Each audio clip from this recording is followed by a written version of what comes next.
この番組はご覧のスポンサーの提供でお送りします。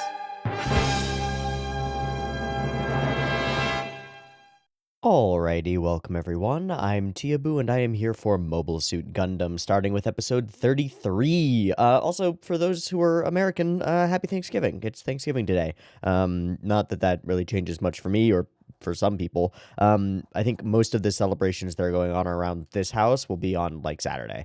So that should be fun, but happy Thanksgiving anyway. I said this before in Dragon Maid yesterday, but I'm super thankful for all y'all who are watching my videos. It's super dope. And I'm thankful for the existence of anime as a whole because it's a super awesome medium that I find has a lot of interesting stuff to it and is really, really, really, really, really, really fun to watch. And also, of course, super ultra thankful for all the people who go ahead and support me via Patreon, which is still crazy to me that that still works and is existing and I'm able to continue surviving based on that, and it's just amazing. Anyway, we are here for Mobile Suit Gundam, episode 33. Slegar Law has fully joined the squad, and I don't know how I feel about that. We spent the last two episodes escaping from Earth, mostly, and acting as a decoy so that many more Federation ships can escape from Earth and start to mount an offensive or counteroffensive type of a military operation. Doesn't really matter. We're the decoy for it.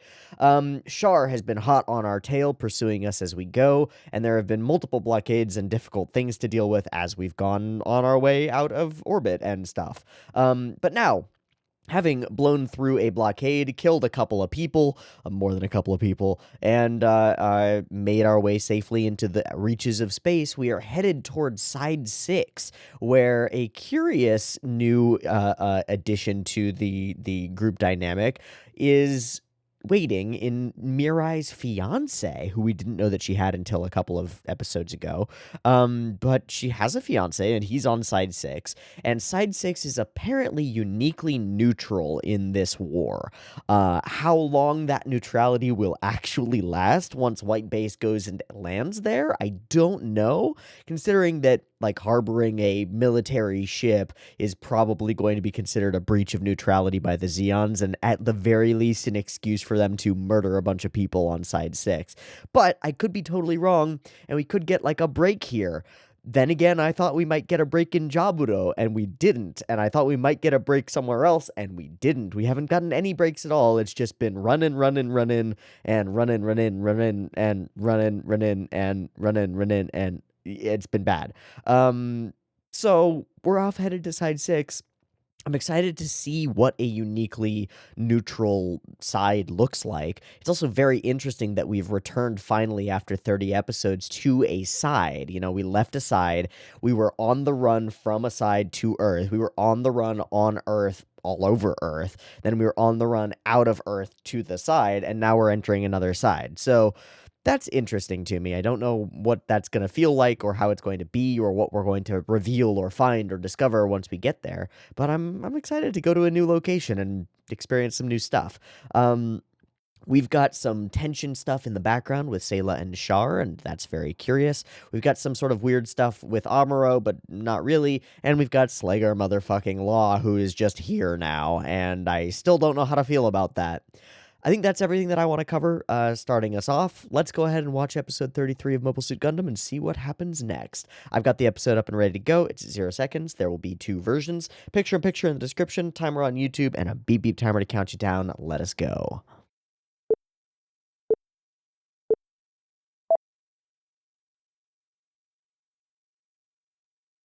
Yeah, that's fully referenced in Giant Robo.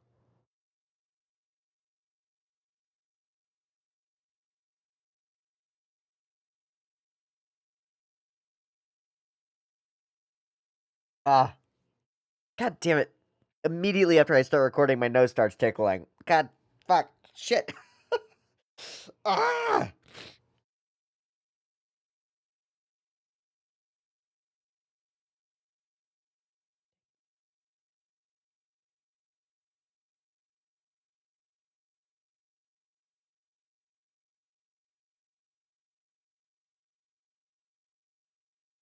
One sec.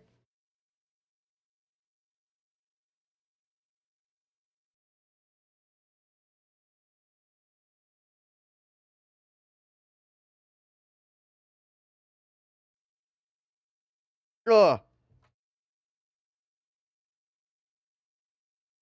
Oh, I know what it is. We're in windy season, so there's shit in the air. That's what it is. Ah.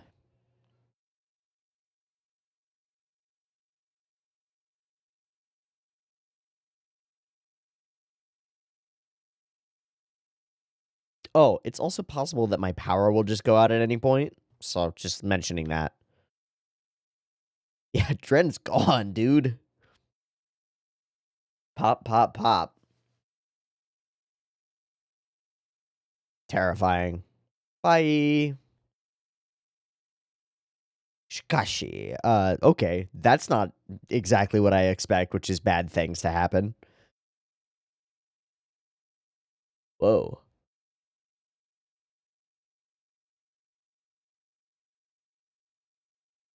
Oh, Dozel. That's the big boy, right? Space Attack Force.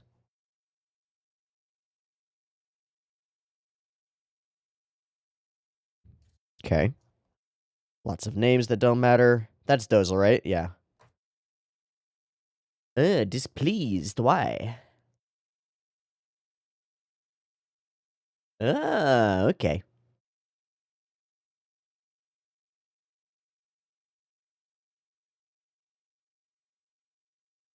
Okay.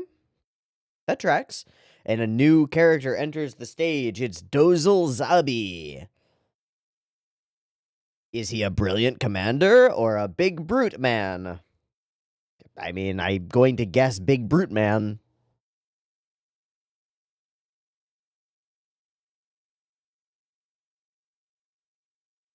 Hmm.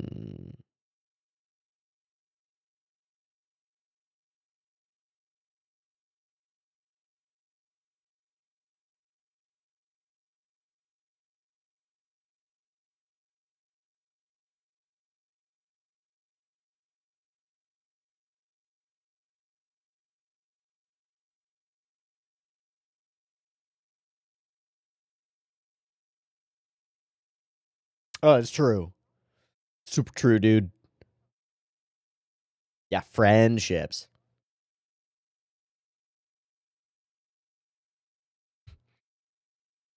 Convenient. I'm glad we didn't have to continue that conversation.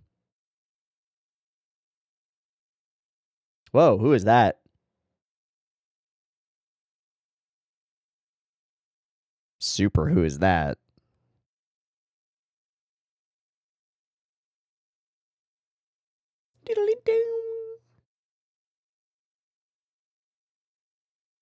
Ah!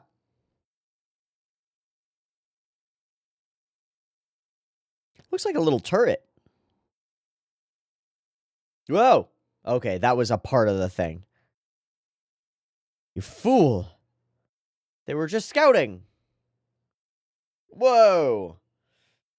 Beams and guns.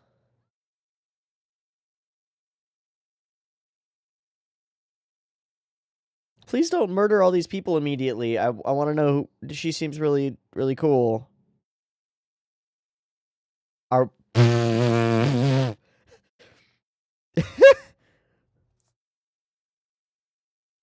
Our brow bro. No relation to Frau Bo. None at all.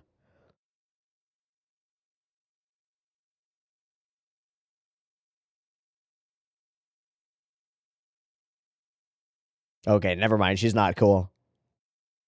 Yeah, it's got weird, like, extendo things to shoot its laser cannons out weirdly. Boom. Okay, so there's that Nakamura prod brushstroke stuff. We'll talk about that at the end. Oh, that was a nice shot. A nice frame, I mean. Ooh, what's that? Is that the same thing? No! Her brow, bro. Bra. Bro. Yeah, good move. It's cool now. Yeah, that's actually cool now. It's cooler in space. Hmm. By who? By whose authority and whose military might are they prohibited from warfare? Oh, that'll patch it. For sure. Oh, okay. We got a DA on board.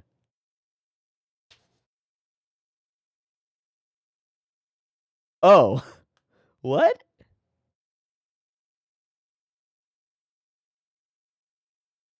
Okay. That, I guess, makes sense. What? Okay, that actually does make sense.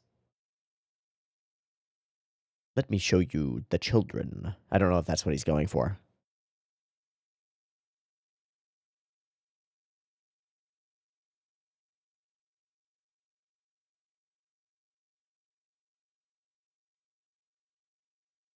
Dude, this district attorney guy just got all of their details and all their information and all their maps and shit, didn't he? I don't trust.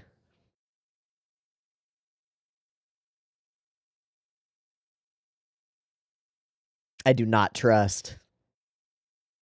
We've been burned before, man.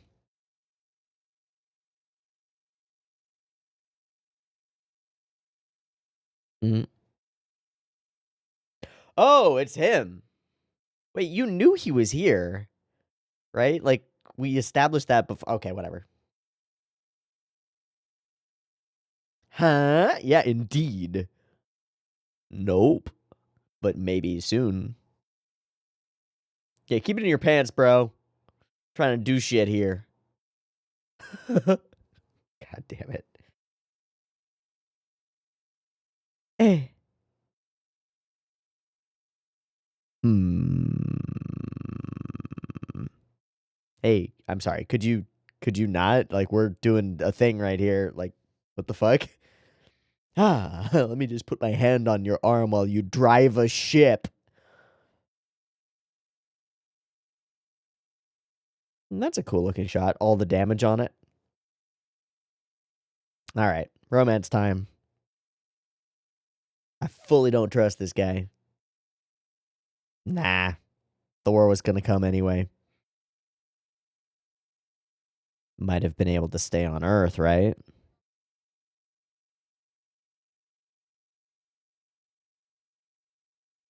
She went to 7 instead of 6?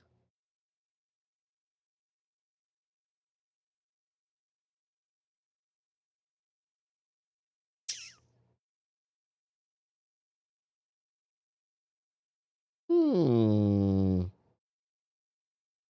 Uh, that was a cool moment. Please don't put your hands on me. Please don't put your hands on me. Whoa. Hey! It's fucking Slager, really?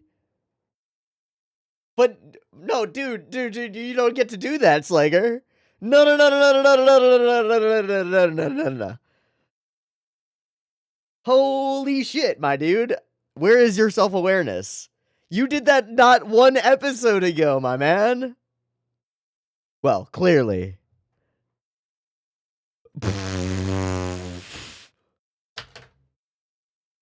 Yeah, a mother who you hit on complete. Ah!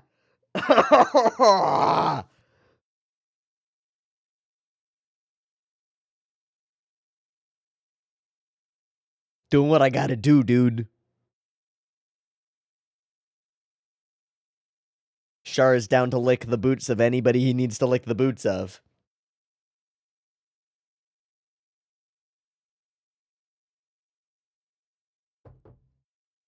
Oh my god, please don't bully your juniors, he says to an officer above him. Damn, son.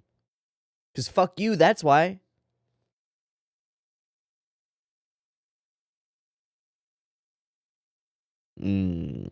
You'll probably die before you get a chance. Dude, that whole Slagar conversation has just rocked me. Has absolutely blown my mind. Incredible. Absolutely incredible. Pararom Zoo? Okay, weird coded message.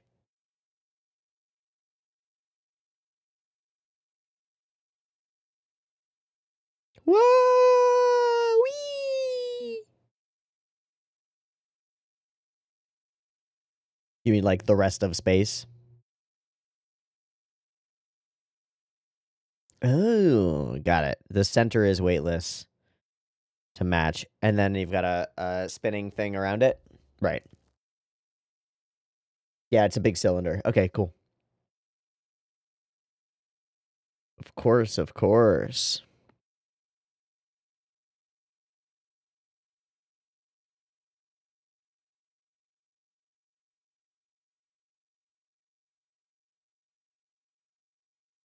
Wait, who's that? Is that Pops? Huh! Nah. Nah. He's dead. Right? Pretty sure. No. That would be groovy as hell if it is, though. Let's go. Yeah, let's go take a peek. Uh-huh. Whoa. Hey, fuck you, man. Watch where you're walking.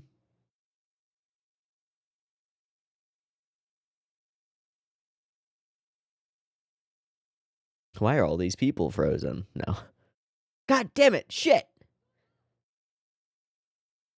What? Oh, that guy's not frozen. Run, Amuro. No. Fuck.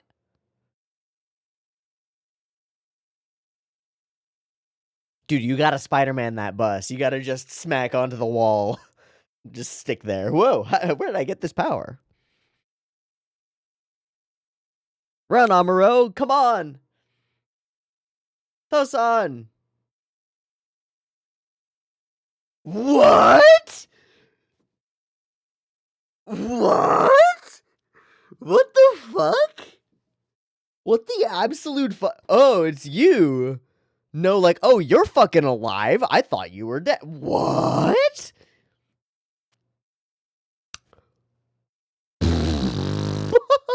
What the fuck?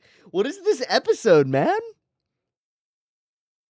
Okay. Dude, I haven't seen you in like 6 months. I've been in war. I've been in fucking war, dude. All right, that's cool, man. Where the fuck have you been? You got blown out of a side. Oh. What?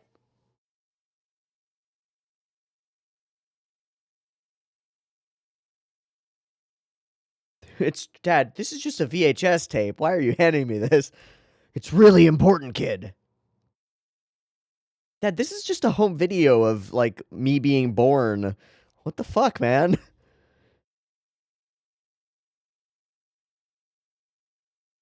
Yeah, it was bad.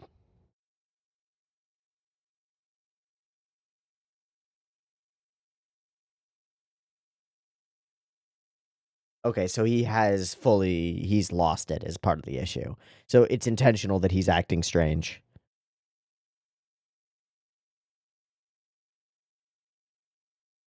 Thanks, Dad. Thanks, bro. Fucking shit. No, don't throw. Oh, no, we needed that. Oh, okay. I mean, I get it, dude, but fuck. I maybe have missed the line of what it actually is. It might actually not be anything valuable. Fuck you, Bright. I'm my own dad now. Everything's bullshit. Who is this dude? What the fuck is happening?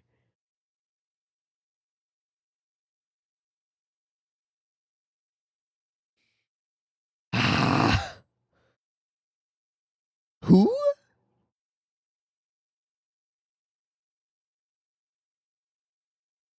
Ooh, do not trust.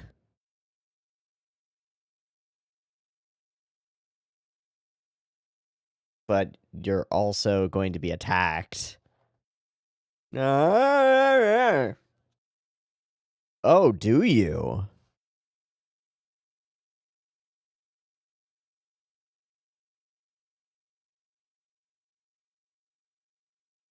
Is that Sligar? Uh-huh, yeah, totally fine. No problems at all here. You're not my dad! No. Ah!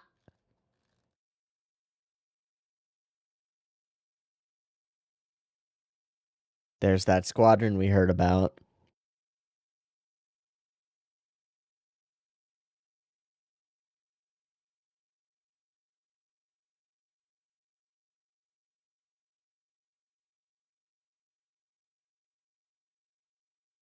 Fuck. How did he know? I guess he's just a character. No.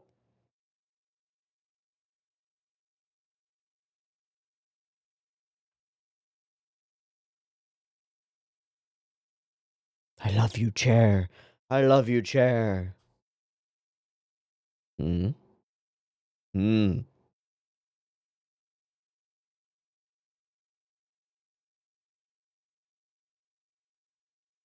Whoa, that's a lot of noms, dude.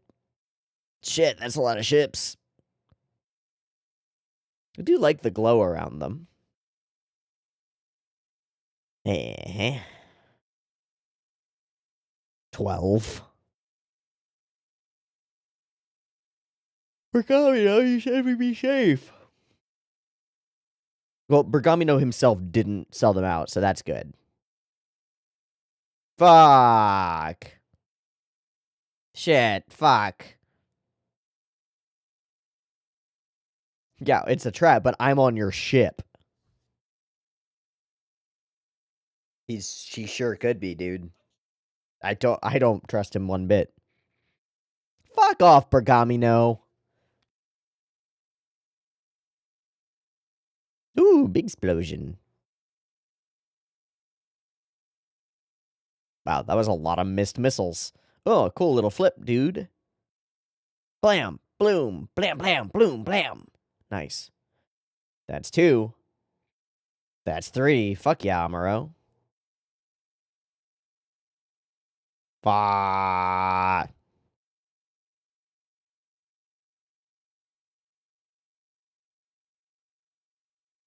Sweet. That missile cut looked great. That beam cut looks great, too. And there's that fuzzy stuff. This is a totally new track.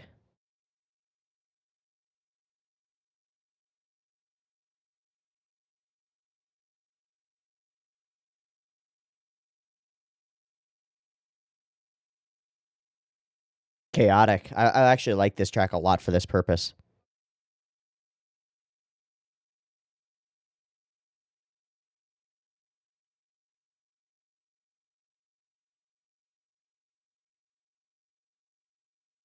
How are you planning to stop them, my dude? 5 now. 6 now. Bloom. Oh, there's that explosion again. I like that explosion.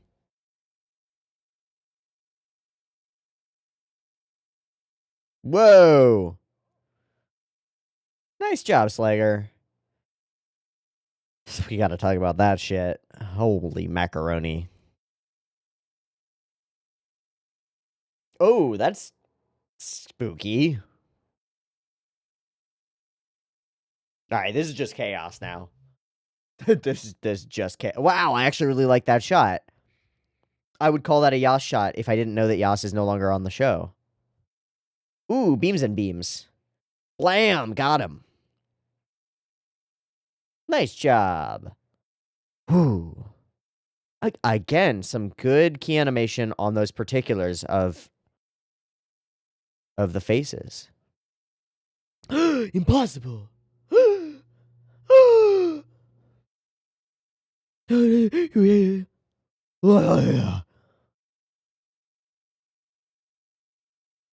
Just come to save your ass and probably let you die. Doo-dee-doo. Yeah, good move.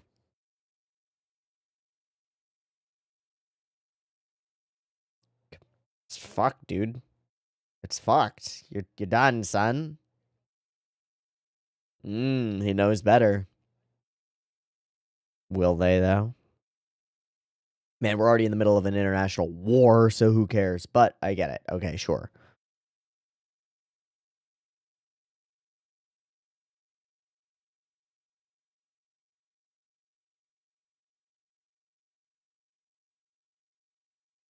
I don't think she's gonna be your future wife, my dude. I think you. I don't think so.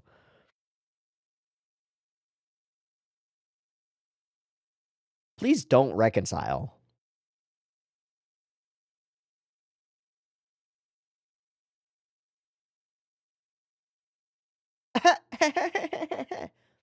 No.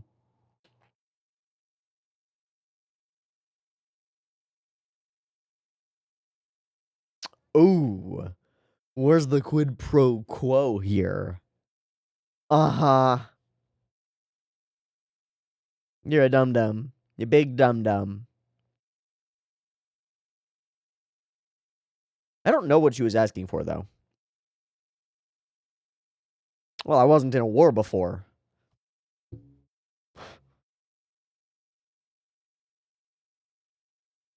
Yeah, you suck. Yeah, you fucking suck, dude. I'm better than you. You better try. Whoa! Brutal. Oh, it's not. It's that you're a coward, my dude. No, you won't. Oh, Mirai, my fucking girl. Let's go, dude. Oh my god. Sickest burn. What? A young girl with a name L, and that's all I saw. What the fuck? Who dat? I've seen this character in some of the like promo art, but I've seen her like with Char. All right, I guess we'll find out. I'm intrigued. Yo, I gotta go back for a second here and just talk about this ultra sick Mirai burn here. This is some magic stuff, my dude.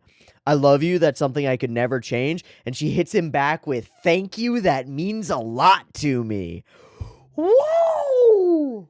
Oh my god.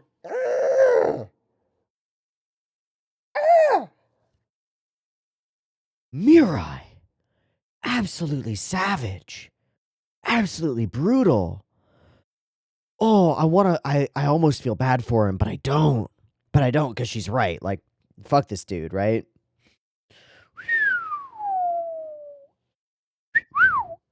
Amazing. Absolutely amazing, Mirai. I love you for it. Good shit. And thank you. That means a lot to me.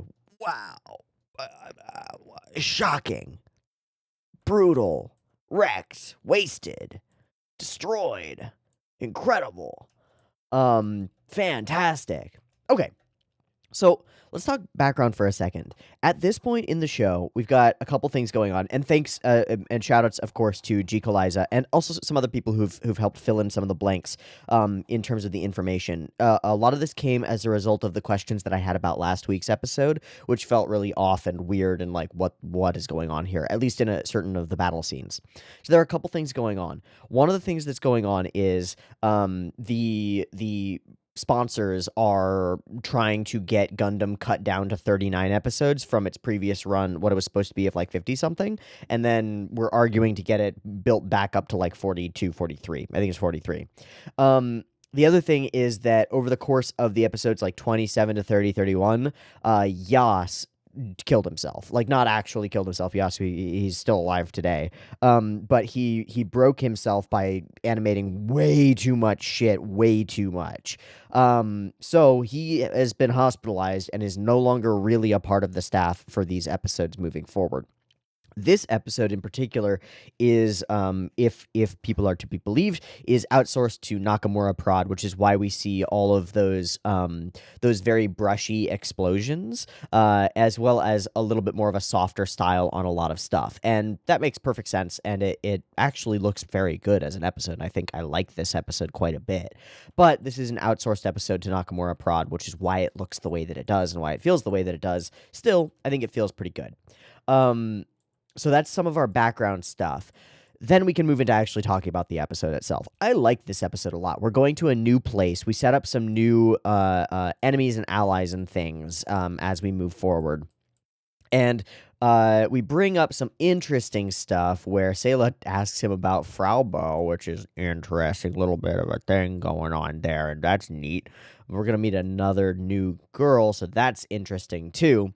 I actually really, just in the suit helmet, I really liked the idea of this character, like the glasses, the facial features that we can see. I thought it was a really cute character design, and also I was interested in what seems to be like a scientist type who's more interested in getting the suit up and running or the mobile armor up and running, than interested in just like straight attacking every time they get the chance, which is what most of the Xeon commanders we've seen have done. And we see that later today, right?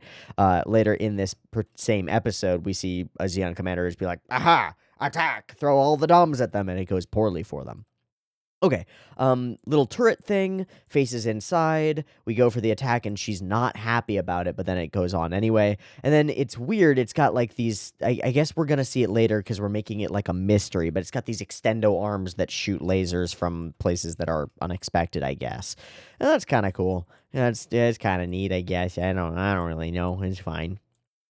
I actually really like some of the Amuro faces in this episode, and I wonder who's responsible for the key work on these, and for the storyboarding, and for essentially what would have been shots that we think of as Yas shots. I mean, maybe this shot would be different if Yas corrected it, right? But I think I really like this shot, and I like the style of it, and I like the dark lines that create the shadows of his face. And even where it's not like perfect, where his nose is a little bit scratchy, I feel like that gives some character to it. And I feel like there's a lot of that kind of stuff where shots of Amuro inside the ship have a lot of interesting character to them in a way that they don't always, and in a way that I would normally credit to Yas. So that's interesting to me.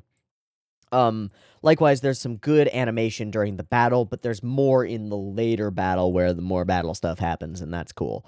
Okay, cool. Dude's in suits, and hi, Cameron. Cool. He brings this stuff in, tells us that basically he's put literal red tape over all their guns and stuff, and we understand that this is apparently a normal procedure to put that stuff over things and be like, if you break the seal, then we know you shot your guns, and that's bad. It's actually really reminiscent of something that would happen when we would go to like school trips, like overnight school trips. They would put tape on the doors after lights out, and then like if you left your door, they would know because the tape that was on the outside of the door would be unstuck, right? They would know that people were sneaking out, and then you'd be punished for it. So it was like a way of keeping you from doing something. But it's like, okay, it's fine. And then we get our meeting with Mirai. Well, and Cameron goes, wait a second. Wait, you are my wife? My wife. It's you, Mirai, Cameron. Why are you here? And it's like, oh wow, you're fucking alive, and we get this whole reunion thing. It's like, wow, that's neat. And everybody turns and goes, what's going on? Cool. So who is that guy? Well, he's Mr. Cameron. He's this lawyer guy.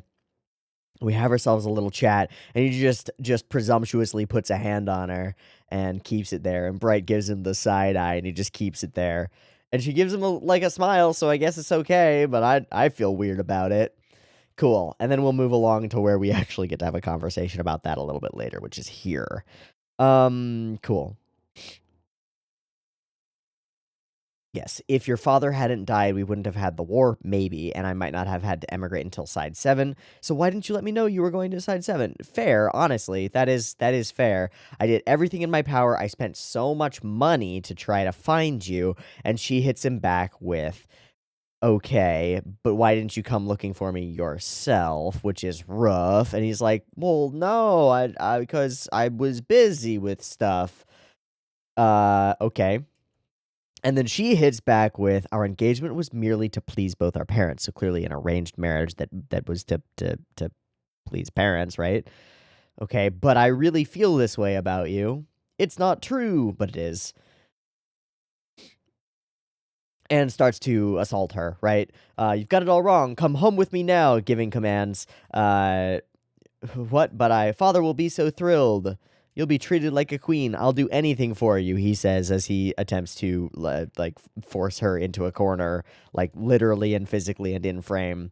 And then motherfucking Slugger Law shows up, bonks him in the face, takes his glasses, steals his lunch money, pops him in the nose, catches himself like a badass on a rope, knocks him back, and goes, har har, I hate seeing a guy harassing a lady.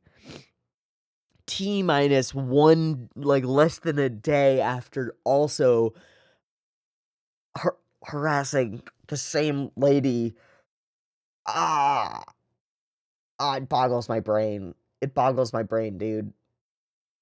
Um, the sheer confusion that I have around why Slugger Law acts the way that he does, I think is indicative of the sheer confusion in the writer's room around how to, like, what they wanted this character to be. Because I don't understand if he's supposed to be cool for helping Mirai or an absolute, like, short-sighted, completely unself-aware idiot for not realizing that he was doing the same thing. Not like a couple hours ago, right? Like, same day, pretty much. Mind-boggling. Absolutely mind-boggling character writing. I don't understand it at all. I do find it hilarious. I actually really enjoy it, even though it's ridiculous. I don't know why, but I think it's super funny. And to be clear, it's not that I find the actual situation funny, it's that I find trying to piece together what is supposed to be going on here incredibly funny. Like, obviously Cameron is in the wrong here. We don't like this guy. He's a shit, and later we'll find out that, as Mirai says, he's a bit of a coward, just running away from the war and from responsibility, and that she's moved past him and has grown way past this guy and past the, following the rules or desires of her now dead father. It's just a hard no. She's got a responsibility to the people on White Base, and people in this episode more than once refer to Mirai as the mother of White Base, and she actually takes on that mantle in some regard, and does so in a, like, intentional way later in the episode. And Karen can't provide anything close to that would cause her to change her mind there. So, right, she also tells off Slugger, just being like, Slugger, please no. And I love the look that he gives. He's like, you sure? What a fucking guy. Again, really can't tell if he's supposed to be a himbo or a total idiot or some mix of the both. Like, I've heard that he's supposed to be a typical American, so what does that say about how the staff thinks of Americans? Well, clearly it's not good. Like, I feel somewhat offended by it, but not that offended by it. I don't know, man. I guess I don't know how to court a lady properly. And he hits back with, precisely. Yes, I totally understand what's... All right, man, whatever, dude. Whatever, dude. Okay, so we get another, actually, I really like this interaction here. It's super reminiscent to me of Ginga Eiyu Densetsu, of Legend of the Galactic Heroes. Early on, when Reinhard hasn't, like, super proven himself, and honestly throughout the whole series, when all of the old guard admirals and generals and shit of the, of the Empire people are all just like, aha, ha, ha, ha, ha, this fucking new guy, haha, he's like a bastard and, like, half-breed. He's only here because his sister is hot and she's banging the Emperor, haha, ha, let me show you how to really win a war. And then they proceed to just, like, march their entire, like, 70,000 ships, each with, like, 100,000 people on them, directly at an enemy force, and the enemy uses such tactics as surround them and completely obliterates their forces. They're like, oh no, What have I done? And then of course Reinhard does crazy feats of beautiful logic and incredible leadership and tactics and stuff, and blows them out of the water. And they're just like, he's just being given favors because his sister is banging the emperor. It just reminds me of that, in that we get this old guard admiral who looks at Char, who has continuously proven himself the most effective and the closest at getting to White Base most of the time, except for those dudes who put bombs on White Base, because that was really close, right? Or put bombs on the Gundam, because that was really close. But this guy is just like, watch and learn something, I'll show you, and then proceeds to just get 12 fucking Doms completely obliterated, as well as a couple of other powerful ships, just because he's a dum-dum. Okay, the idea that Char has some terrible burns and stuff, it's false, right? Because we've seen him in just sunglasses, correct? So it is just that he's pretty. He's a good-looking boy. I mean, unless he's just got it like around his eyes or something. It's possible that he's hurt like that, but I don't think so. I don't think so. But it is curious that we're bringing it up. It makes me think that it's going to be something that we might reveal in the future, and I'm intrigued by that. Okay, send a message, Pararomzu Char. Don't know what that actually is going to mean, but it is a thing. I like this little moment where we get to explore the city a little bit and show us some cool stuff. Very clearly not Yas drawing this deer. Like, what the fuck is wrong with this deer? Why is it built of speed lines? I don't understand. But that's okay. I also really like this cityscape.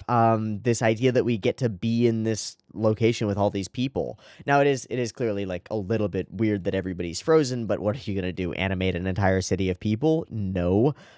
So totally fine. And hard cliffhang eye catch with showing his pops. Just there, he's just there.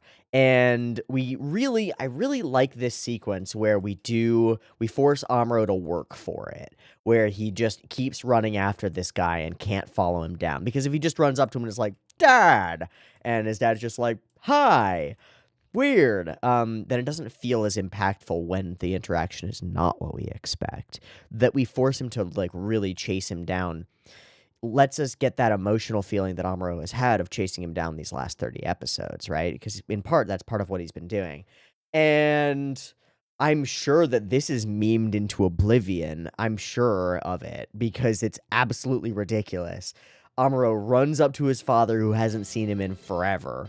Both of them presumably should believe that the other one is dead, except I guess Amuro's dad might know that he's alive because he's got the Gundam, but presumably they should believe that each other could be dead. Oh, it's you, Amuro. Amuro ga. Just like totally unsurprised, like no shock here at all. Oh, hey, buddy. Haven't seen you in a day or two. How's school? Like, what? What the fuck, Dad? I'm a soldier now. Shit's changed, my dude. Like, what the fuck? Just hit, like, completely no care at all. It also, I mean, I think this is intentional and is meant to be a slap in the face, right? That Ray, I forget his first name, thinks that the Gundam is more important than his own son. He's more curious about how the Gundam is doing than how Amuro is doing, and that's kind of shocking and horrifying, right? Tosan, Dad, hi. And his dad's just like, let's go. He's living in a junkyard. Junkyard's a great place to gather data. Okay, I gotta run through this sequence. I'll probably pause it. I want you to install this in the Gundam's memory circuit, and then what is it? The circuit of a Zeon mobile suit. It's practically an antique. He's suffering from oxygen deficiency. Right, because he got blown out into fucking space. Should be suffering from death. Like, severe death, right? Should not be suffering from oxygen deficiency. But he's suffering from oxygen deficiency. Fine, sure, whatever. Okay. It'll increase the Gundam's combat abilities several times over. I don't know that that's true. I will, but what about you, Dad? I'll be in touch again. I have to keep working here, son.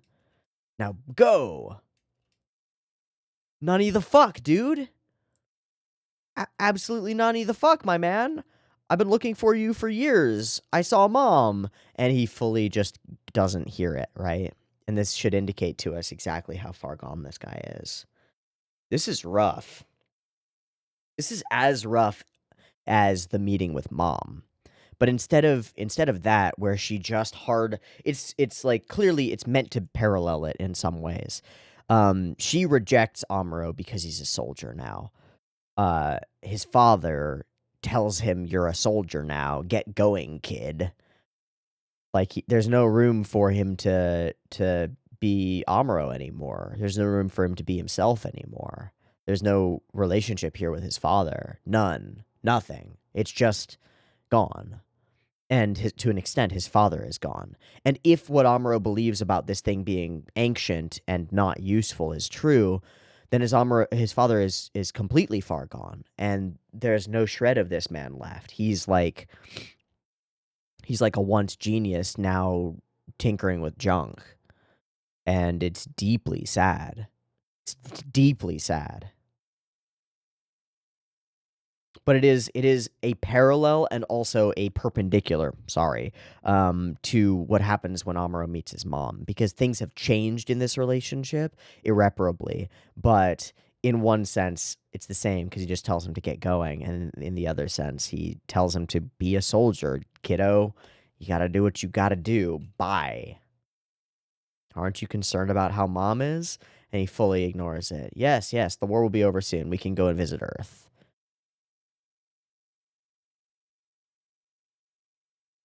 And he yells at him, "Get going, you're a military man now." Ooh, this is a great cut. Not so much the throwing it part, the running part, and this, like, lean back scream. And then we crush Amuro into this tiny corner of this shot, making him feel utterly small, utterly sad. And it is in this mental state that we move forward into the battle that will occur later. So, we gotta leave. We gotta go. And away we go to the dock that's outside of the place so that we can get a thing done. Slugger hits him with the good boy stuff, and Amuro tells him off. "Hey, man, stop fucking around with me like that." And Slugger actually is like, "Cool, dude. Yeah, sure. Okay." Which is pretty rad. We get spotted. We get foughted. Kill me. Kill me. Kill me. I shouldn't have said that. We get spotted and foughted. So this guy decides to perform the brilliant military maneuver of throw a bunch of shit at the wall and see if we can kill them. We'll do it. Yay. I'm a genius. This is why I've been an admiral for 30 years. Har har. Okay, great. So that goes about as expected. It is a cool fight with a lot of cool sequences in it. I think my favorite thing about it, once again, is some of the faces for Amuro inside the mech, because he's quite emotional during this battle. This whole sequence is kind of whack. These dudes just shooting missiles back and forth. It's just like a copy-pasted dude sliding by, and then firing a missile, and then firing a missile, and then firing a missile, and they're just missing. But these faces on the inside from Amuro, I think, are quite good. And if I didn't know better, I would say we're Yas corrected, which is very impressive considering that they're quite good and they're not Yas corrected, right? That's interesting. I do like this missile cut as well. I like a lot of the beams. I like a lot of the more brushy explosions. I think they're cool. I think they work quite well. Blam, blam, bloom, blam, bloom, blam, blam. And of course, we must stop them from fighting. But the fight must go on. We must fight for survival. And then we get moments like this, which are just dope on the inside, right? Like, I would love to know more about who was actually in charge of those, but I don't, because it's just hard to say.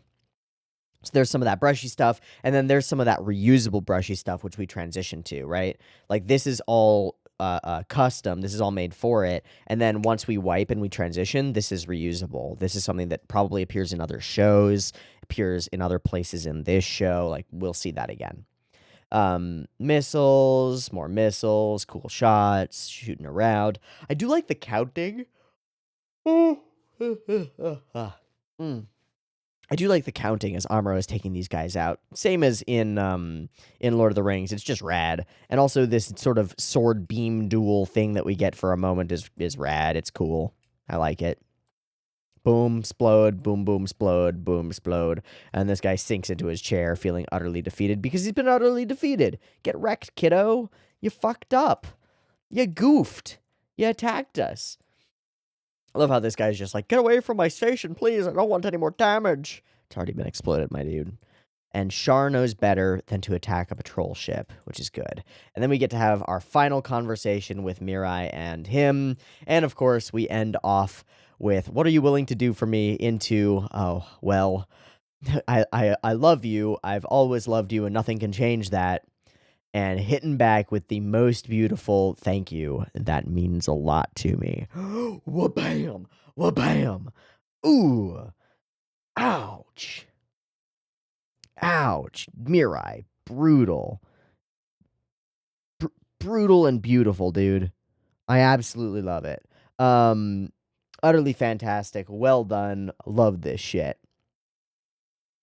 I think this is like, this is my favorite episode in a couple of episodes. Partly just because the character interactions are so womp heavy, and so nuts. And partly because, you know, we get to go to a new place and see new things, and no, mostly it's the character interactions. Like, some seriously powerful things happen in this episode, and it feels like for more than a couple of episodes we've kind of just been jumping from place to place. I think the last seriously, like, interesting character interaction that we had was with Matilda's hubby, or like hubby to be in Jaburo, and then he just sort of dies for no reason because plot, right? Like, he's a nice guy, and so we gotta not have that happen.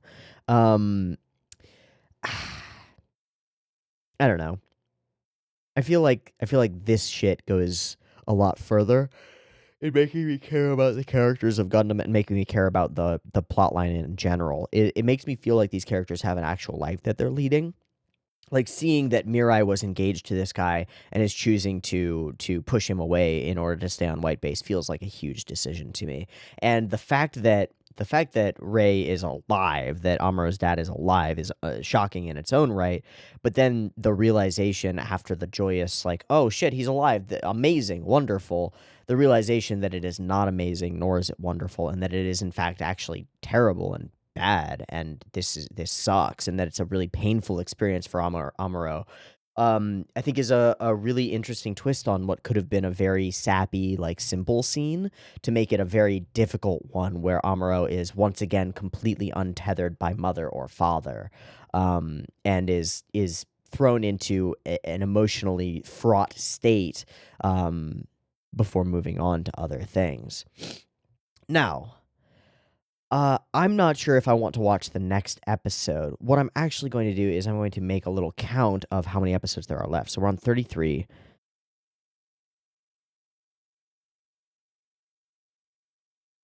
Yep. Okay.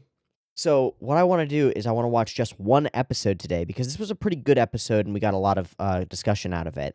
And the reason that I want to do that primarily is because I think, given that I've seen that character in promo art, I think that next episode will also have something like significant to talk about. And so I want to talk about it next time.